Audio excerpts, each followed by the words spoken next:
नमस्कार, आदाब, सत श्री अकाल। आपका स्वागत है today crime file with Tahir Khan के इस बेहद ही खास प्रोग्राम में। आज एक बार फिर हम गुनाह और गुनहगार को बेनकाब करने की कोशिश करेंगे। जब होता है अपराध तो शातिर अपराधी छोड़ता है सबूत। इन्हीं सबूतों की बिना पर होती है अपराधी की तलाश। जब अपराधी का चेहरा जुर्म से होता है बेपर्दा तो छिप नहीं पाती अपराध की कड़ियां। इन्हीं जुड़ती कड़ियों की बिना पर मिलती है सजा। राष्ट्रीय राजधानी दिल्ली एक बार फिर से शर्मसार हुई है। यहाँ पर घटना ने पूरे इलाके में सनसनी फैला दी है। यह पूरी घटना बेहद विभत्स है। आखिर इस पूरी घटना में क्या कुछ हुआ है? दिल्ली से संवाददाता हसीन अहमद की दिल को दहलाने वाली ये रिपोर्ट देखिए। राष्ट्रीय राजधानी दिल्ली एक बार फिर से बेहद शर्मसार हुई है। इस घटना ने पूरे इलाके में सनसनी फैला दी है। ईद की खुशियां उस वक्त मातम में बदल गई जब राजधानी दिल्ली के दयालपुर इलाके के रहने वाले एक परिवार की 9 साल की बच्ची के साथ रेप कर उसकी हत्या कर दी गई। मृतक बच्ची का शव पड़ोस में बंद एक मकान में ब्रीफकेस यानी सूटकेस से बरामद हुआ है। पुलिस ने शव को कब्जे में लेकर पोस्टमार्टम के लिए जीटीबी अस्पताल की मोर्चरी में रखवा दिया है। दुष्कर्म के बाद हत्या का मुकदमा दर्ज कर जांच शुरू कर दी गई है। इसमें पुलिस का कहना है कि आरोपी की तलाश की जा रही है। उसकी गिरफ्तारी के लिए कई टीमों का गठन किया गया है।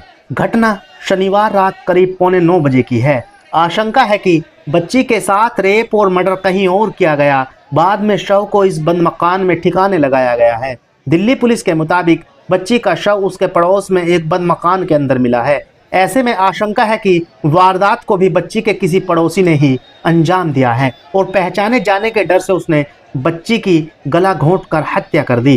बाद में उसने शव को सूटकेस में बंद कर इस मकान में ठिकाने लगाने का प्रयास किया गया। आरोपियों को जल्द से जल्द गिरफ्तार करने के लिए कई टीमें गठित की गई हैं जो सुराग जुटाने में जुटी हुई हैं। घटनास्थल के आसपास लगे सीसीटीवी फुटेजों को भी खंगाला जा रहा है।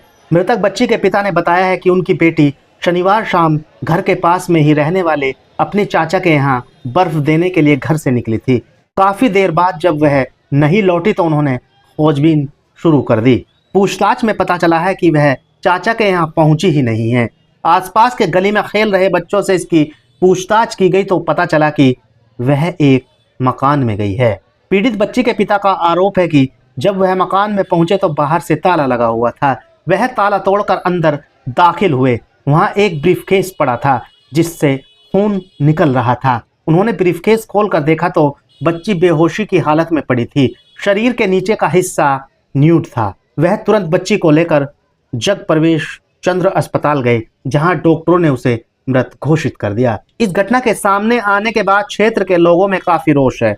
लोगों की मांग है कि जल्द से जल्द आरोपियों को गिरफ्तार किया जाए और उन्हें सख्त सजा दी जाए। लेकिन अब सीधा और बड़ा सवाल यही है कि क्या यह दर्द, यह क्रूरता, क्या यही हमारे समाज के अंग बन चुके हैं? हर मासूम की चीख दिल को चीर रही है। हर आंसू समाज के माथे पर सवाल बनकर टपक रहे हैं। आखिर कब तक बेटियां इन हैवानों का शिकार होती रहेंगी? अभी इन सवालों के जवाब आना बाकी है। दिल्ली से संवाददाता हसीन अहमद की रिपोर्ट। प्लीज आप चैनल को सब्सक्राइब जरूर कर दीजिएगा। जुर्म कभी भी किसी भी रूप में आपके दरवाजे पर दे सकता है दस्तक। गुनाहगार कभी भी बना सकते हैं आपको अपने खूनी खेल का शिकार। इसलिए आप बेखबर होकर जीना छोड़ दीजिए। रहिए हर पल बाखबर। मुजरिमों की शातिर निगाहों से खुद को रखने के लिए महफूज। देखते रहिए India crime file with Tahir Khan. तो अभी के लिए बस इतना ही। आप रहिएगा होशियार, खबरदार। आप स्वस्थ रहें, मस्त रहें, सतर्क रहें, सुरक्षित रहें। फिर मुलाकात होगी किसी नई घटना के साथ। देखते रहें today crime file with Tahir Khan. सीख एक को लेकिन सबक हम सबको। नमस्कार, जय हिंद।